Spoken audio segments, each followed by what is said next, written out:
برادران ملت اسلامی، السلام علیکم ورحمۃ اللہ وبرکاتہ۔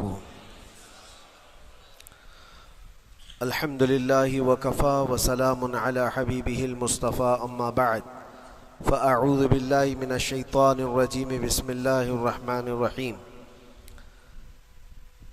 ارأیت من اتخذ الہہ ہواہ افانت تکون علیہ وکیلا ام تحسب ان اکثرهم يسمعون او يعقلون انهم الا كالانعام بل هم اضل سبیلا۔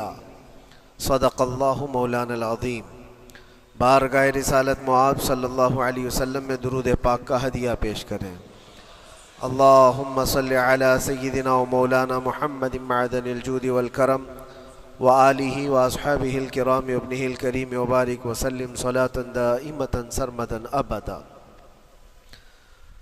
رب ذوالجلال قرآن عظیم میں یوں ارشاد فرماتا ہے، اے رسول کیا آپ نے نہیں دیکھا ان لوگوں کو جنہوں نے اپنی خواہشات کو اپنا خدا بنا لیا ہے، اپنی خواہشات کو اپنا معبود بنا لیا ہے، جو وہ چاہتے ہیں اسی کے پیچھے بھاگتے ہیں، اس کی عبادت کرتے ہیں۔ اور اللہ تعالیٰ فرماتا ہے، اے نبی کیا آپ ایسوں کی سفارش کریں گے اور ایسوں کے آپ وکیل بنیں گے جو اپنے خواہشات کے پجاری ہیں؟ اور اللہ فرماتا ہے ان میں سے تو اکثر ایسے ہیں کہ انہیں عقل نہیں ہے، وہ جانوروں سے بھی بدتر ہیں، جو اپنے خواہشات کے پیچھے بھاگ رہے ہیں۔ شیخ اعظم سیدنا محی الدین ابن عربی رحمۃ اللہ تعالی علیہ، ان کی کئی چیزیں لوگوں میں ایسی بھی مشہور تھی کہ شیخ محی الدین ابن عربی ایسے ایسے الفاظ بول جاتے ہیں جو شریعت میں ہوتے نہیں ہیں۔ بہت سارے مسائل ان کے ہیں، لیکن ایک بار شیخ محی الدین ابن عربی بیٹھے ہوئے تھے، کرسی پر ہے، سامنے مریدین بھی ہیں، بہت سارے ملنے والے لوگ بھی آئے ہوئے ہیں۔ اسی اثنا میں انہوں نے ایک جملہ ایسا کہا، واقعی اگر آپ کے سامنے بھی ایسی بات آئے تو آپ بپھر جائیں۔ شیخ محی الدین ابن عربی کہتے ہیں، اے لوگو جو تم سب یہاں میرے پاس بیٹھے ہو، تمہارا خدا میرے پاؤں کے نیچے ہوتا ہے، تمہارا خدا میرے قدموں کے نیچے ہوتا ہے۔ سب ظاہر سی بات ہے، جیسے ایسا جملہ سنا تو اٹھ کر کے لوگ بھاگنا شروع ہو گئے کہ آدمی کافر ہو گیا۔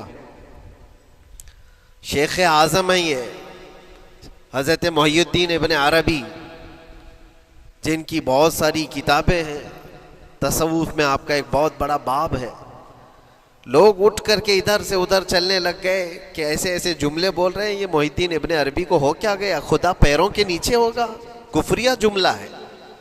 سب تو چلے گئے، دو باقی رہ گئے جو مخصوص مریدین میں سے تھے۔ انہوں نے کہا کہ حضور جو جملے سنے ہم کو بھی کانوں پر یہ وزن لگ رہے ہیں، لیکن کیوں کہا آپ نے ایسا؟ اس کا کچھ معنی ہے؟ آپ جیسے عظیم المرتبت بزرگ سے ایسا جملہ کیسے ممکن ہے؟ انہوں نے فرمایا کہ ان سب کو بھی تو یہ پوچھنا چاہیے تھا میرے بولنے کا مطلب کیا ہے۔ فوراً بدگمانی کیا اور بھاگ گئے۔ تم دو باقی رہ گئے، میں بتاتا ہوں کہ میں نے یہ جملہ کیوں کہا تھا۔ تو کرسی پر بیٹھے تھے اور چٹائی نیچے بچھی ہوئی تھی یا قالین بچھی ہوئی تھی جس پر لوگ بیٹھے ہوئے تھے۔ آپ نے اپنے ان دو مریدین سے کہا یہ چٹائی اٹھاؤ۔ چٹائی اٹھائی تو دیکھا وہاں پر سونے کے چاندی کے سب سکے رکھے ہوئے تھے جو شیخ محی الدین ابن عربی کے پیروں کے نیچے تھے۔ کہا وہ جتنے آئے تھے وہ اسی کی عبادت کرتے تھے، اس لیے میں نے کہا کہ تمہارا خدا میرے پاؤں کے نیچے ہوتا ہے۔ وہ خواہشات کے پجاری ہیں، میں نے اللہ نہیں کہا۔ اللہ رب العزت وہ قادر مطلق ہے، میں نے کہا جس کی تم عبادت کرتے ہو، جس کو تم خدا بنائے رکھے ہو، وہ میرے پیروں کے نیچے ہوتا ہے۔ اور حقیقت ہے میرے عزیزوں، جنہوں نے خواہشات کے پیچھے بھاگنا شروع کیا، در حقیقت وہ اپنا خدا بنا چکے ہیں ان کو۔ کیا ایسا نہیں ہوتا ہے کہ جو بندہ ضدی طبیعت کا ہوتا ہے، چاہ لیتا ہے کہ یہ مجھے چاہیے تو چاہیے، یہ مجھے چاہیے تو چاہیے. یہ جو ضد ہے اپنی خواہش کو پوری کرنا، یہاں پر کہا گیا ہے کہ وہ اپنی خواہش کی عبادت کر رہا ہے، اس کے پیچھے بھاگ رہا ہے. اسی لیے اللہ کے نبی صلی اللہ تعالیٰ علیہ وسلم کی ایک حدیث میں آپ کو سناؤں. حضور اکرم صلی اللہ علیہ وسلم ارشاد فرماتے ہیں لا یؤمن احدکم حتی یکون ہواہ تبعا لما جئت بہ. تم اس وقت تک پورے مومن نہیں ہو سکتے جب تک کہ اپنی خواہشات کو میری مرضی کے مطابق نہیں بنا دو گے. حضور کے قدموں میں لا کر اپنی ہر خواہش کو قربان کرنا ہو. یہ نہیں کہ میری چاہت تو ایسی ہے، میں خواہش ایسی رکھتا ہوں لیکن شریعت ایسا کہتی ہے. یہ جب ٹکراؤ آیا تو سمجھ لو کہ تمہارے اندر ایمان آیا ہی نہیں ہے، تم مومن نہیں ہو. مومن وہ ہے جہاں دنیا کی ساری خواہشات وہ حضور کے قدموں پر قربان کر دیتا ہے، اس کی اپنی کوئی خواہش نہیں ہوتی. اسی لیے میں اکثر یہ کہتا ہوں ان نوجوانوں سے جن کو کچھ نصیحت کی جائے تو وہ کہتے ہیں کہ مولانا ہماری لائف ہے، ہمیں انجوائے کرنے دی جائے. یہ ابھی تو ہماری لائف ہے، ہماری اپنی لائف کو ہمیں انجوائے کرنے دیا جائے. نادان کس نے کہا کہ تیری اپنی لائف ہے؟ تیری لائف ہے کہاں؟ زندگی یہ نہیں کسی کی کسی کے لیے، زندگی ہے نبی کی نبی کے لیے. اور نہ سمجھ مرتے ہیں زندگی کے لیے، ارے جینا مرنا ہے سب کچھ نبی کے لیے. جو خواہشات کو لا کر کے حضور کے قدموں پر رکھ دیتا ہے تو پھر وہ کہتا ہے میرے عزیزوں، وہ پھر آ کر کے یہ کہتا ہے اپنی خواہشات، اپنی طبیعت جہاں سب مر جاتی آدمی کی، اس کی اپنی کچھ نہیں ہوتی، تب اس مومن کی زبان سے یہ نکلتا ہے یا رسول اللہ زمین و زمان تمہارے لیے، مکین و مکان تمہارے لیے، چنین و چنا تمہارے لیے، بنے تو جہاں تمہارے لیے، ہم آئے یہاں تمہارے لیے، اٹھے بھی وہاں حضور کے لیے. اس کا اپنا کچھ نہیں ہوتا. اپنی خواہش ہوگی تو میں کرتا رہے گا، اور جتنی خواہشات کے پیچھے بھاگتا رہے گا دنیا اس کا پیچھا کبھی نہیں چھوڑتی، اور نہ ہی دنیا اس کو کبھی سیراب ہونے دے گی، کبھی پیٹ بھرنے دے گی ہی نہیں. وہ بھوکا ہی رہے گا، وہ پیاسا ہی رہے گا جو دنیا کے پیچھے بھاگتا ہے. ایک مرتبہ سیدنا عبداللہ ابن مسعود رضی اللہ تعالیٰ عنہ غمگین بیٹھے ہوئے تھے، کسی بات کا غم ہوگا. نبی پاک صلی اللہ تعالیٰ علیہ وسلم کا گزر ہو رہا تھا، آپ نے دیکھا، حضرت عبداللہ ابن مسعود سے پوچھا کہ غم کیوں ہے؟ تو آپ خاموش رہے. تو اللہ کے نبی صلی اللہ علیہ وسلم نے ایک جملہ فرمایا جو آج ہم سب کے لیے سبق ہے میرے عزیزوں. فرماتے ہیں لا تکثر ہمک ما یقدر یکن. اپنے غم کو زیادہ مت بڑھا، جتنا لکھا ہے اتنا مل کے رہے گا. وما ترزق یأتک. جتنا اللہ نے رزق لکھا ہے وہ آ کر رہے گا، وہ تیرے پاس آ جائے گا. غم کب بڑھتے ہیں انسانوں کے؟ ہمارے اندر جو ٹینشن جس کو آپ کہہ رہے ہو، فرسٹریشن کہہ رہے ہو، یہ سب چیزیں انسان کی زندگی میں کب آتی ہیں؟ جب یہ اپنی لو اور اپنی خواہشات دنیا سے لگاتا ہے. خالق سے اگر لگاتا ہے تو پھر اس کے غم نہیں بڑھتے، بلکہ غموں کا مداوا ہے. اسی لیے بزرگوں نے فرمایا کہ اگر ٹینشن فری جینا چاہتے ہو تو انسانوں سے امیدیں کم کر لو، اللہ کی ذات سے یقین بڑھا لو، اس کی ذات سے یقین بڑھاؤ. ہم نے دیکھا ہے اپنی زندگی میں جس سے ہم ملتے رہے، جس سے کچھ خواہشیں رکھتے رہے یا جس کے متعلق کچھ امیدیں وابستہ کر رکھی، یہاں امیدیں ٹوٹ جاتی ہیں، پھر انسان کا غم بڑھتا ہے، انسان مغموم ہو جاتا ہے. اللہ کی ذات سے جو وابستہ ہوا اور وہاں جو آس لگایا وہ ہر دن بشاشت کے ساتھ جیتا ہے، یقین کے ساتھ جیتا ہے. اسی لیے میرے عزیزوں، یہاں جس نے بھی اپنے خواہشات کو دنیا کے ساتھ لگایا ہے اسے کم کرنا ہے. لا تکثر ہمک ما یقدر یکن. اللہ کے نبی فرماتے ہیں اپنے غموں کو زیادہ مت کر، جتنا لکھا ہے اتنا تجھے مل کر رہے گا. اس دار فانی میں، اس عمل کی دنیا میں ہم نے اپنے بہت ساری چیزیں پھیلا رکھی ہیں. ایک چیز میں آپ کو بتاؤں کہ کبھی کبھار میں دیکھتا ہوں موبائل کو، اب سب کے ہاتھوں میں موبائل ہے، اور کبھی کبھار یہ اسٹک بھی ہوتا ہے. اچھی اچھی کمپنیوں کے موبائل بھی اسٹک ہو جاتے ہیں, یا تو کبھی بہت زیادہ بیٹری گرم ہو جاتی ہے اور موبائل بھی گرم ہونے لگتا ہے. پھر اس کا حل کیا ہے؟ ایکسپرٹ سے پوچھتے ہیں موبائل کبھی ہینگ ہو رہا ہے یا کبھی بہت بیٹری گرم ہو رہی ہے, اس کے ریزن کیا ہے؟ تو وہ ایکسپرٹ یہی بتاتے ہیں کہ اس کے اوپر اوور لوڈ ہو سکتا ہے, بہت زیادہ اس میں ڈیٹا جمع ہو چکا ہے اور پھر بیک گراؤنڈ میں ایکٹیو ہے بہت زیادہ, جس کی وجہ سے بیٹری ہارمفل ہے, بہت زیادہ گرم ہو جاتی ہے. یا تو پھر ایک ساتھ کئی چیزیں اس کے اندر ڈال دی جاتی ہیں تو اس کا پروسیس کم ہو جاتا ہے, اسٹک ہو جاتی ہے. یہ تو موبائل ہے جو تمہیں سکھا رہا ہے. یہی چیز ہے دنیا کے ہمارے اس لائف میں, ہماری زندگی میں بہت زیادہ چیزیں اگر دماغ میں آ جاتی ہیں تو پھر دماغ گرم بھی ہو جاتا ہے اور اسٹک بھی ہوتا ہے, ہر چیز سوچنے سے بھی عاری ہو جاتا ہے, صحیح طریقے کے فیصلے نہیں لے پاتا. اچھا نقصان کیا ہے اس کا؟ سیم ہم نے موبائل ایکسپرٹ سے بھی پوچھا, جب موبائل بہت زیادہ گرم ہونے لگے یا اسٹک ہونے لگے تو اس کو کیا کرنا چاہیے؟ تو ایکسپرٹس بتاتے ہیں کہ اس کے ریڈیشن بہت زیادہ ہوتے ہیں اس وقت اور یہ نقصان پہنچا سکتا ہے. جو استعمال کر رہا ہے اس کے دماغ پر بھی اثر کرے گا, آس پاس کے لوگوں پر بھی اثر کرے گا. ایک موبائل کے اوپر اگر زیادہ لوڈ آ جائے تو اس کے ریڈیشن آس پاس سب کو خراب کرتے ہیں. یہی حال انسان کی زندگی کا ہے. تمہارے دماغ کے اوپر اگر غم زیادہ بیٹھ گئے اور بہت زیادہ دماغ حاوی ہو گیا تو خود کا تو نقصان کرو گی ہی, آس پاس جتنے ہیں سب کا نقصان کرو گے. تمہاری وجہ سے تمہارے ماں باپ بھی پریشان, تمہاری اولاد, تمہارے بیوی بچے سب اس پہ ان سب چیزوں میں ملوث ہو جاتے ہیں. اب اس کا علاج کیا ہے؟ کہا گیا موبائل کو آف کر دو, ڈیٹا کم کر دو, اس کے اندر سے کچھ چیزیں ڈیلیٹ کر دو, پھر یہ اپنے نارمل حالت میں آ جائے گا. سیم آپ کے لیے بھی ہے, دماغ میں دنیا کے بہت سارے فطور بھرے ہو تو تھوڑی چیزیں ڈیلیٹ کر دو, تھوڑے دنوں کے لیے اپنی اس ایکٹیو لائف کو روک دو اور آ جاؤ اللہ کی بارگاہ میں اور آنکھ بند کر کے اس کی طرف لو لگاؤ.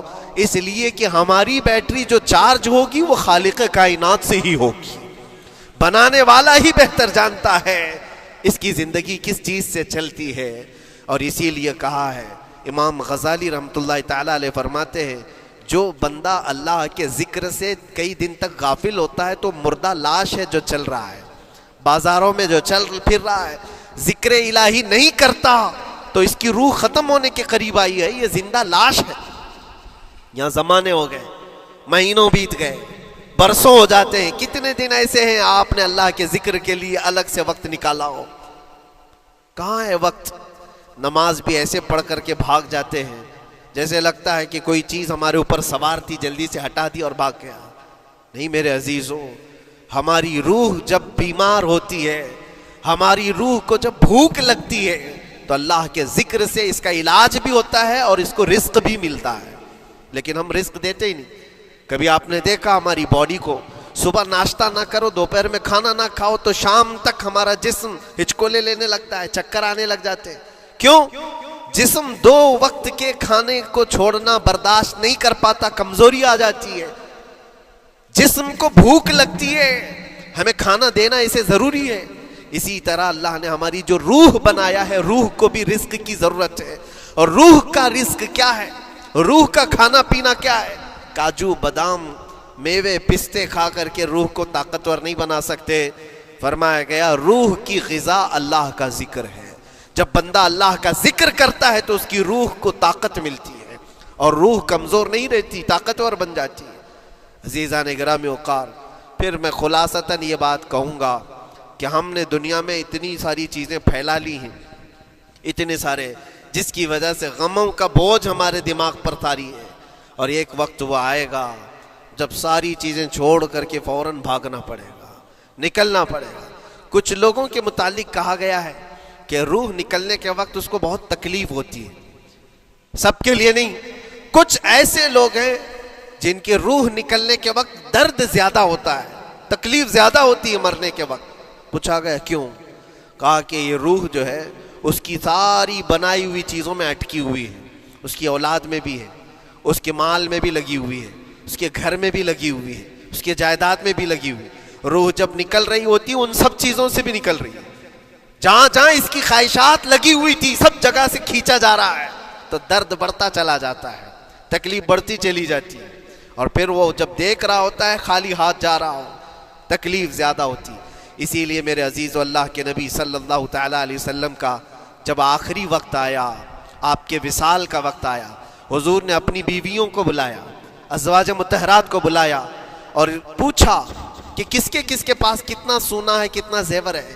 ازواج مطہرات نے کہا میرے پاس اتنا ہے، ان کے پاس اتنا ہے، سب نے اپنے چاندی سونے کے زیورات لا کر پیش کر دیا۔ حضور پاک صلی اللہ علیہ وسلم نے فرمایا اے میری بیویوں، اے میری ازواج، اگر تم چاہو تو یہ سب اللہ کی راہ میں خیرات کر دو، اللہ کی راہ میں اس کو وقف کر دو، خیرات کر دو۔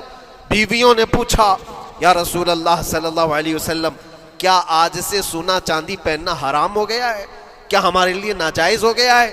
نبی پاک صلی اللہ علیہ وسلم نے فرمایا نہیں، زینت تو تمہارے ہی لیے ہے، سونا اور چاندی تمہارے لیے ہے، حرام نہیں ہے، ناجائز نہیں ہے، لیکن میں دیکھ رہا ہوں میری زندگی کا آخری وقت آ گیا، میں رب ذوالجلال کی بارگاہ میں جانے والا ہوں، میں یہ چاہتا ہوں کہ اس حال میں دنیا سے جاؤں کہ میرے گھر میں سونا چاندی کا کوئی ٹکڑا پڑا ہوا نہ ہو اور اللہ کی بارگاہ میں فقیر اٹھایا جاؤ۔ یہ نبی پاک صلی اللہ تعالیٰ علیہ وسلم کی خواہش ہے کہ میں اللہ کی بارگاہ میں اس حال میں جاؤں کہ میرے گھر میں کوئی چیز رکھی ہوئی نہ ہو، سونا اور چاندی، مال و دولت۔ کیونکہ میرے عزیزو اسی سے اندازہ کرو انسان اپنی خواہشات میں اتنا گھر جاتا ہے کہ اس سے نکلنا اس کے لیے مشکل ہوتا ہے، اور روح نکلنے کے وقت یہی تو تکلیف ہوتی ہے کہ کہاں کہاں کیا کیا بنایا تھا، کتنا جمع کیا تھا، حساب کرتے کرتے اس کی روح نکل جاتی ہے۔ ہم نے دیکھا ہے، میں اپنا ایک تجربہ بتاتا ہوں، عمرہ سے ہم واپس آ رہے تھے، 40 لوگوں کا قافلہ تھا، ایئرپورٹ پر پہنچے، بہت تاخیر ہو چکی تھی اور فلائٹ کا وقت بہت کم رہ گیا تھا، اور حاجی لوگ ماشاءاللہ جاتے ہیں تو خوب بھر بھر کر کے سامان بھی لیتے ہیں، کیا کیا سامان تھے سب کے پاس، اور ہمارا بار بار جانا آنا ہوتا ہے، میں کبھی کوئی زیادہ چیزیں رکھتا نہیں۔ ہم تو آگے نکلے، گروپ پورا تھا اور سارے لوگ سامان لے کر کھڑے تھے، وقت گزرتا گیا، فلائٹ جہاں چیک ان ہو رہا تھا سامان، انہوں نے کہا کہ 25 کلو سے زیادہ کا الاؤڈ نہیں ہے، اور یہاں 40 کلو لے کر بیٹھے ہوئے تھے، میرا تو تھوڑا سا لے لے، تیرا تو تھوڑا سا لے لے، ایک دوسرے کو پیش کر رہے ہیں۔ 3-4 لوگوں نے تو مجھے پکڑایا کہ آپ کے پاس سامان کم ہے مفتی صاحب، آپ تھوڑا سا ہمارا لے لو، جس کا لے سکتے تھے لے لیا۔ پھر اس کے بعد 1 گھنٹے سے کم ٹائم بچا تھا، انہوں نے کاؤنٹر کلوز کر دیا۔ میں نے دیکھا 20 سے 25 حاجی ایسے ہیں جن کا سامان بکھرا ہوا ہے، اور کیا لے جا سکتے ہیں ہاتھ میں، وہ بھی 7 کلو 8 کلو اتنا ہی تھا۔ ان کی خواہشات میں دیکھ رہا تھا، کوئی مسلح اٹھاتا ہے، کوئی کھجور اٹھاتا ہے، کوئی کہتا ہے نہیں میرے بچوں کے لیے کھلونے لیا تھا اس کو لے لیتا ہوں، وہ لے لو تو مسلح چھوڑنا پڑتا ہے، یہ لے لو تو کھجور چھوڑنا پڑ جاتا ہے۔ کسی نہ کسی طرح سے وہ لوگ آخری وقت 2-4 چیزیں لے کر کے نکل رہے تھے، اور بکھرا ہوا پورا سامان ایئرپورٹ پر ایسے ہی موجود تھا، 1-2 کلو نہیں، کتنے کلو کا سامان چھوڑ کر کے یوں ہی آنا پڑا۔ یا تو پھر فلائٹ کے سفر پہ جاؤ یا سامان میں لگے رہو، 2 ہی آپشن تھے، اور کون وہ چھوٹے سامان کے لیے اپنا سفر ملتوی کرتا۔ واپس آئے، حسرت بھری نگاہوں سے دیکھتے رہے اپنے سامان کو، اور پھر اندر آ کر جب بیٹھے میرے ذہن میں یہ بات گونجنے لگی، یہی حالت ہوتی ہوگی جب انسان دنیا سے جا رہا ہوتا ہے، جب یہاں سے رخصتی کا وقت آتا ہے اور ملک الموت سر پر آ کر کھڑا ہو جاتا ہے، روح نکلنے کے لیے بھی تھوڑا سا وقت باقی ہے، بس منٹوں میں بھی نہیں رہ گیا، جب اس کو نظر آتا ہے، اب یہ سوچتا ہے اتنی نمازیں باقی رہ گئی، اتنی زکوٰۃ بھی رہ گئی، حج بھی تھا، اور بھی کچھ چیزیں کسی کے دینے کے باقی تھے، قرضے بھی تھے، کس چیز کی نصیحت کروں، کس چیز کی وصیت کروں؟ فلاں جگہ ایک گھر خرید کر کے اس کے ڈاکیومنٹ تو وہاں رکھا تھا، بیٹے کو بھی نہیں بتایا، بیٹی کو بھی نہیں بتایا، پتہ نہیں کس کے ہاتھ لگ جائے گا۔ یہ خواہشات گھومتی رہتی ہیں، وہ کسی کو بتا بھی نہیں پاتا، ادھر ملک الموت روح نکال کر نکل پڑتے۔ یہ انسان کی شارٹ لائف ہے، مختصر سی زندگی ہے، جہاں یہ خواہشات دھری کی دھری رہ جاتی ہیں۔ اسی لیے شیخ سعدی نے بہت اچھی بات فرمائی، ایک بادشاہ نے اعلان کیا تھا اپنے وزیروں میں سے ایک کو، اس سے بہت خوش ہوا اور کہا جا آج تجھے میں اتنی جائیداد دوں گا، اتنی زمین، اتنی پراپرٹی دوں گا، جتنا تو اپنے ہاتھ میں ایک لکڑی لے کر گھیر دے گا، جتنی زمین تو گھیرے گا اتنی تیرے نام لکھ دوں گا، لیکن اس کے لیے ایک شرط ہے، صبح یہ لکڑی لے کر تو راؤنڈ مارنا اور اتنا گول سرکل بنانا سورج ڈوبنے سے پہلے تک، جتنی زمین گھیر لے گا وہ پوری تیرے نام پر۔ اس نے سوچا کہ اتنی بڑی زمین میں گھیر سکتا ہوں، ایک پورے دن میاں ممبئی والے اچھی طرح جانتے ہیں 4x4 کی جگہ مل جائے تو یہاں کتنی بڑی غنیمت ہوتی، اور اس بندے کو بادشاہ نے کہا لکڑی ہاتھ میں لے لے اور لکیر کھینچ، شام ہونے سے پہلے جتنا کرے گا پورا تیرے نام پر۔ وہ نکلا اور جب لکیر کھینچتے جب چلنے لگا، پیچھے مڑ کے دیکھتا تھا بہت لمبی ہو گئی ہے، اتنی زمین میرے نام پر ہونے والی ہے، دوپہر ہو گئی، وہ واپس آنا نہیں چاہ رہا ہے، واپس آ کر کے سرکل پہ ختم تو کرنا ہے جہاں سے شروع کیا تھا، سوچتا اور تھوڑا کرتے کرتے وہ اثر ہو گئی اس کی، اب اس کو لگا کہ واپس پلٹنا چاہیے، کئی کلومیٹر ہو گئے تھے، اتنے کلومیٹر کی زمین اب وہ اپنے نام پر کروانے والا تھا، لیکن جب واپس پلٹنے کا وقت آیا سانس پھولنے لگ گئی، کیونکہ صبح سے چل رہا ہے، کھایا بھی نہیں ہے، پیا بھی نہیں ہے، جس چیز کو جمع کرنے کے لیے دوڑتا رہا، اب سورج پیلا پڑ گیا، ڈوبنا کے وقت قریب آنے لگا تو اب بھاگنا شروع کیا۔ بادشاہ اور اس کے وزیر انتظار کر رہے تھے کہ یہ لوٹے گا بھی، اب دیکھا بڑی دور سے یہ دوڑتا آ رہا ہے اپنی لکڑی کو لکیر زمین پر کھینچتے ہوئے کہ جلد سے جلد اپنے اس پوائنٹ پر پہنچ جاؤں جہاں سے شروع کیا تھا۔ سانس پھولنے لگ گئی، دوڑتے ہانپنے لگ گیا، سورج ڈوبنے کے قریب آ گیا، آخری کرنیں باقی تھی اور اس کا پوائنٹ بھی قریب آ گیا تھا، دوڑتے کسی طرح سورج غروب ہونے سے پہلے پہنچ گیا وہاں پر، لیکن کثرت سے بھاگنے کی وجہ سے ٹھوکر کھا کر کے گر گیا اور اپنے اس پوائنٹ پر لکڑی لا کر کے جمع کر دیا، بہت بڑا سرکل، بہت بڑی لکیر کھینچا تھا، لیکن ایسا گرا کہ دوبارہ اٹھ نہیں سکا، جب سپاہی اٹھانے کو آئے تو اس کی موت ہو چکی تھی، اس کی روح نکل چکی تھی، اتنا دوڑا تھا اس کی روح نکل گئی۔ بادشاہ نے کہا اس نے صبح سے لے کر شام تک اپنے نام جائیداد کرنے کے لیے اتنی دوڑ لگائی، بہت لمبی لکیر کھینچا، اتنی بڑی پراپرٹیز کے نام پر ہوتی، لیکن عقل مند دانشور تھا بادشاہ، اس نے کہا جہاں یہ گرا ہے وہیں اس کو دفن کرو، اور اس کے بعد اس کی قبر پر لکھا گیا تھا کہ اس کو ضرورت اتنے 2 گز زمین کی تھی، دوڑتا کتنا لمبا رہا، صبح سے شام تک اتنی لمبی لکیر کھینچ لیا، لیکن سونے کے لیے اس کو جو جگہ چاہیے تھی وہ بس اتنی ہی سی تھی، وہ 6 فٹ کی جگہ۔ عزیزان گرامی، یہ ایک زندگی کے کسی کا حادثہ ہو سکتا ہے، لیکن میں نے دیکھا ہے کہ تقریباً سب کی لائف میں یہی ہے، ہم اپنی خواہشات کے پیچھے اتنی تیز دوڑتے رہتے ہیں، لیکن جس چیز کی ہمیں ضرورت ہے اس کی طرف ایک بار بھی نظر نہیں کرتے۔ کون سی چیز ہے جس کی ہمیں ضرورت ہے؟ وہ ہمیشہ کی زندگی آخرت کے لیے جو چیز چاہیے وہ اللہ کا ذکر ہے، وہ رب ذوالجلال کی ذات پر یقین اور توکل ہے۔ آج اللہ نے صحت و سلامتی کے ساتھ زندگی دی ہے تو وقت نکالو اور بارگاہ رب العزت میں آ جاؤ۔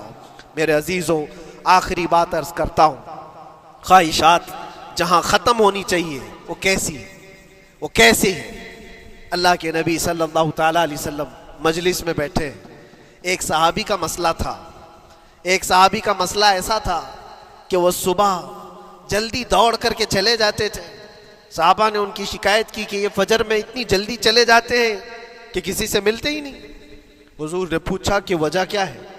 ان سے پوچھا گیا تو انہوں نے کہا یا رسول اللہ صلی اللہ علیہ وسلم، میرا گھر ایک یہودی کے گھر سے لگا ہوا ہے، اور یہودی کے گھر پہ ایک کھجور کا درخت ہے جس کی شاخیں میری آنگن میں بھی آتی ہیں، اور پکی کھجوریں صبح صبح میرے آنگن میں گر جاتی ہیں، میں اس لیے جلدی دوڑ کر کے جاتا ہوں، میرے بچے اٹھنے سے پہلے وہ کھجوریں جمع کر کے میں اس یہودی کو دے دوں کہ کہیں انجانے میں میرا کوئی بچہ وہ کھجور کھانا لے، ہمارے لیے وہ حلال نہیں ہے۔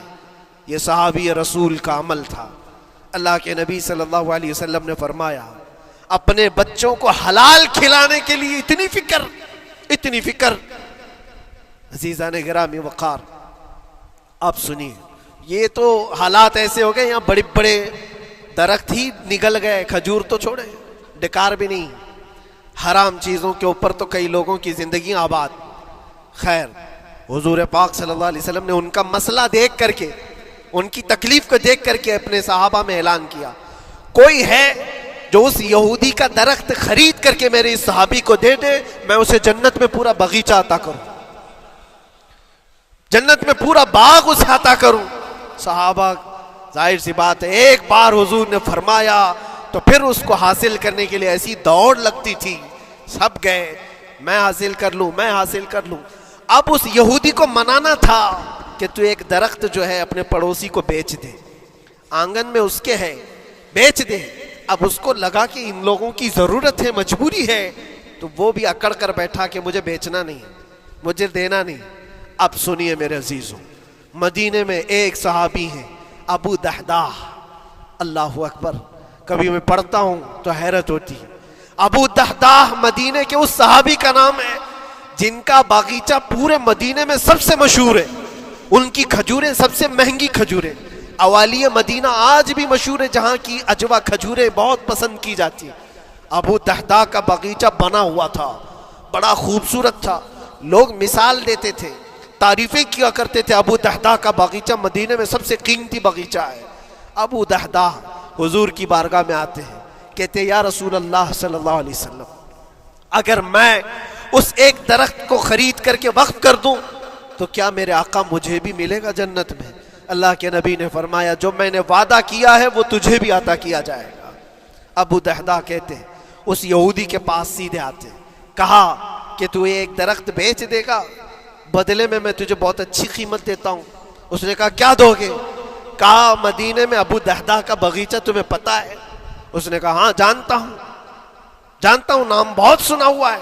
کہا وہ پورا باغیچہ اس ایک درخت کے بدلے دے دیا جائے گا، ایک درخت کے بدلے دے دیا جائے گا۔ اس یہودی نے کہا کیا مذاق کر رہے ہو؟ یہ کیا مذاق ہے؟ میرے آنگن میں اگے ہوئے ایک درخت کی وجہ سے ابو دحداح کا اتنا قیمتی باغیچہ دے دیا جائے گا، یہ کیسے پاسبل ہے؟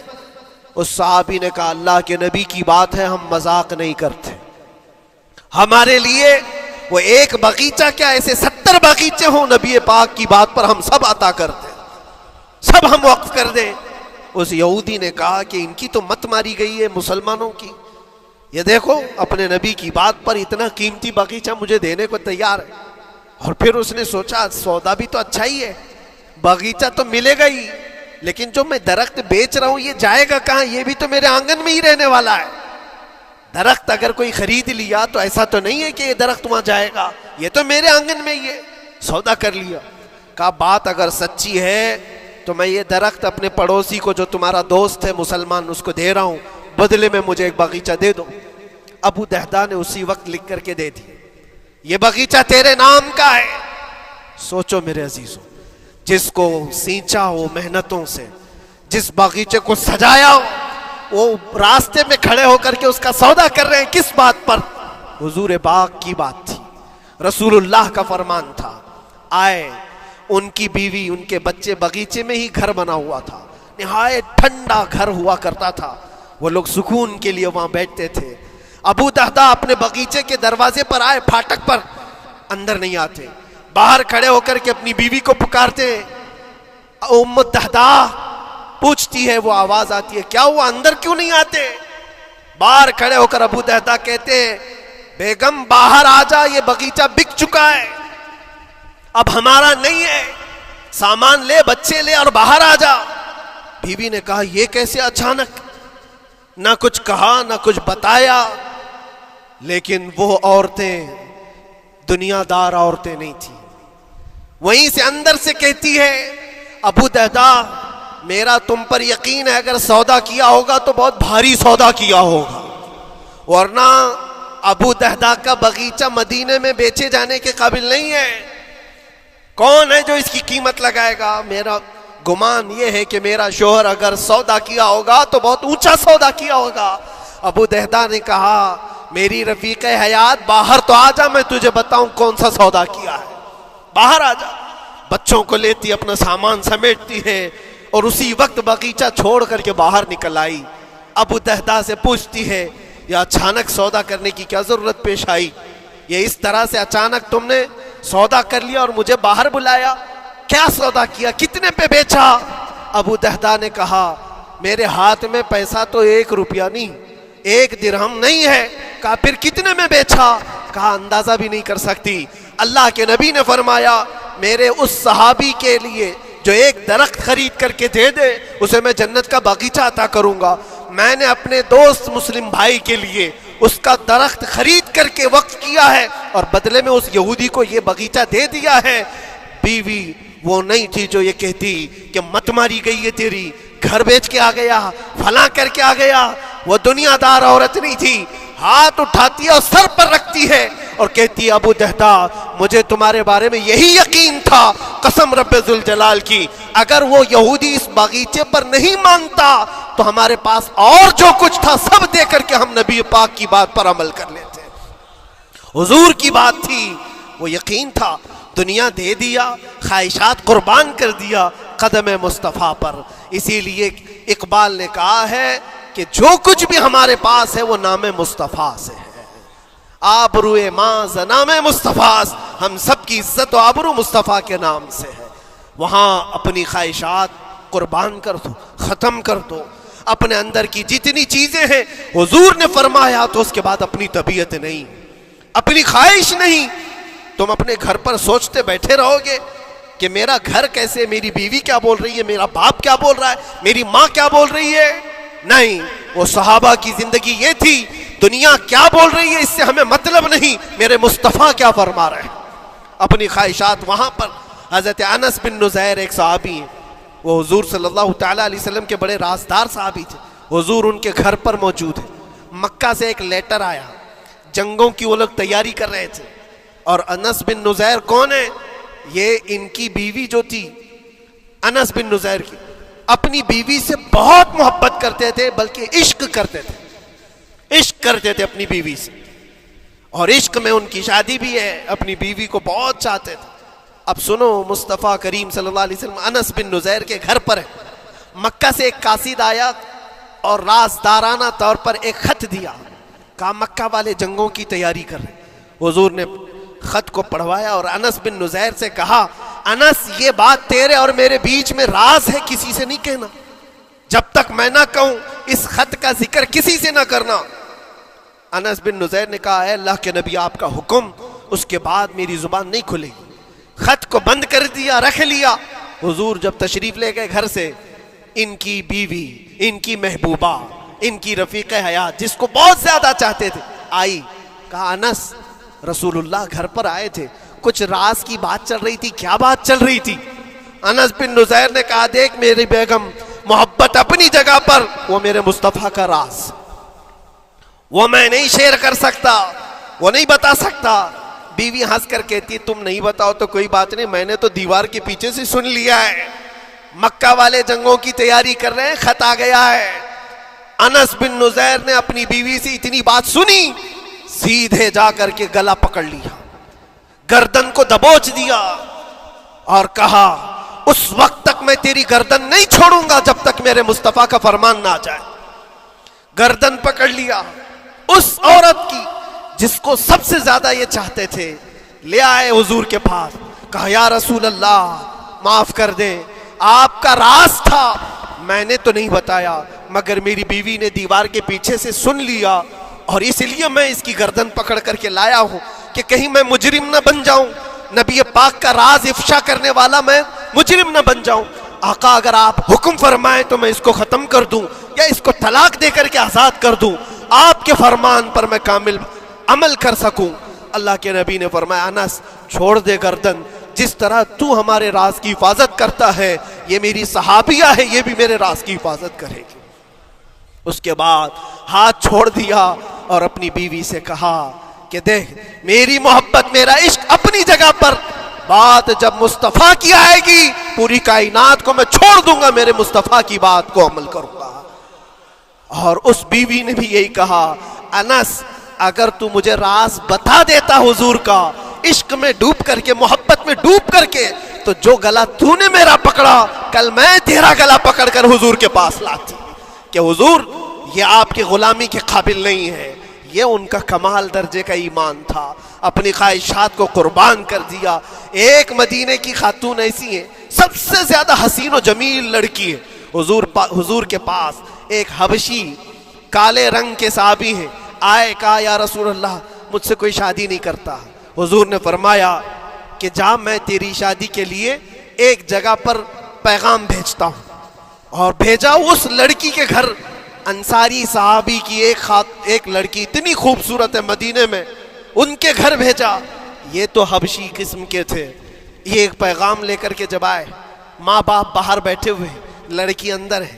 ماں باپ نے دیکھا کیوں آئے ہو؟ کہا میں پیغام لے کر آیا ہوں. کس چیز کا؟ آپ کی بیٹی سے نکاح کا. کس نے بھیجا؟ کہا اللہ کے رسول نے.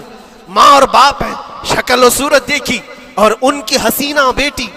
کہا ٹھیک ہے تم جاؤ واپس, ہم حضور سے بات کر لیں گے. اتنا ہی کہا, ٹال دیا ہوگا. وہ صحابی جو آئے تھے کالے رنگ کے, انہوں نے کہا یہ تو روز کی بات تھی, ہر جگہ ریجیکٹ ہوتا ہی تھا, میرے لیے تعجب کی بات نہیں تھی, میں تو واپس آیا حضور کے پاس. ہوا گھر میں کیا, اندر جوان لڑکی جو گھر میں موجود تھی بھر آئی. کہا ماں باپ سے پوچھتی ہے کہ اماں کون آیا تھا؟ کہا ایک نوجوان نکاح کا پیغام لے کر کے. اس خاتون نے کہا, لڑکی نے کہا آپ نے کیا کہا؟ کہا ہم بعد میں بات کر لیں گے. کہا آپ کو اندازہ نہیں آپ نے کتنی بڑی خطا کی ہے. اللہ کے نبی کا فرمان آیا تھا اور آپ نے ٹال دیا.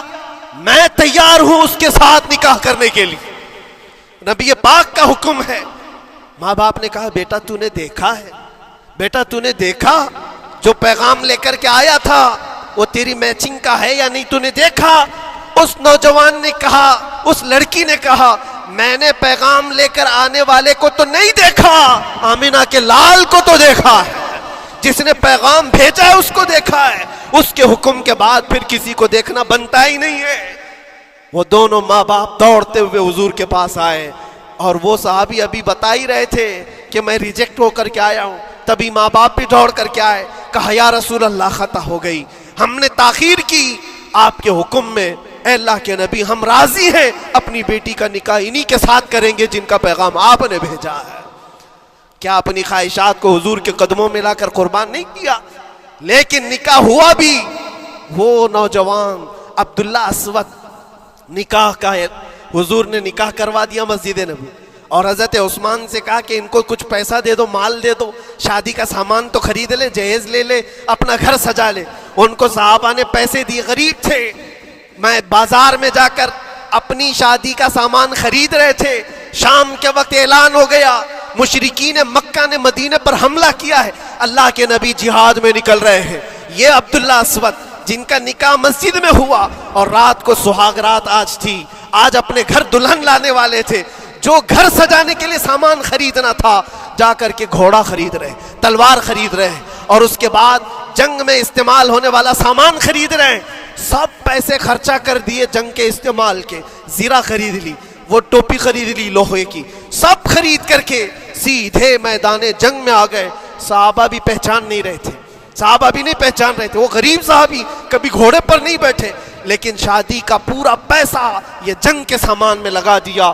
اور جب جنگ شروع ہوئی احد کی, میدان جنگ میں جب صحابہ لڑ رہے تھے, حضور پاک پوچھتے اپنے صحابہ سے, یہ ایک جوان ہے جو پورا چہرہ ڈھکا ہوا ہے, گھوڑے پر بیٹھا ہے, جوان مردی کے ساتھ لڑ رہا ہے, اے میرے صحابہ جانتے ہو کون ہے یہ؟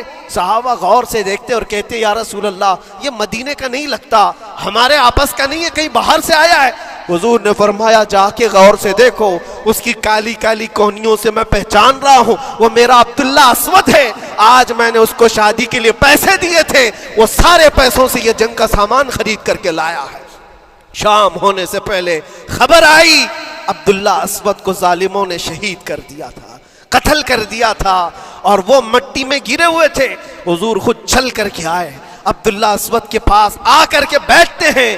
اور سر اٹھا کر کے اپنی گود میں رکھتے ہیں، چہرے سے دھول کو صاف کرتے ہیں، اور پھر فرماتے ہیں اللہ کے کچھ بندے ایسے ہیں جو اللہ سے کیا ہوا وعدہ پورا کر کے دکھاتے ہیں، ساری دنیا ایک طرف، فرمان مصطفیٰ ایک طرف۔ میرے عزیزوں، یہ خواہشات کی قربانیاں ہیں جب جا کر کے ایمان تکمیل پاتا ہے۔ بس اخیر میں اتنا کہوں گا، ہمارا ایمان صرف اتنا ہونا ہے، انہیں جانا انہیں مانا، نہ رکھا غیر سے کام، للہ الحمد میں دنیا سے مسلمان گیا۔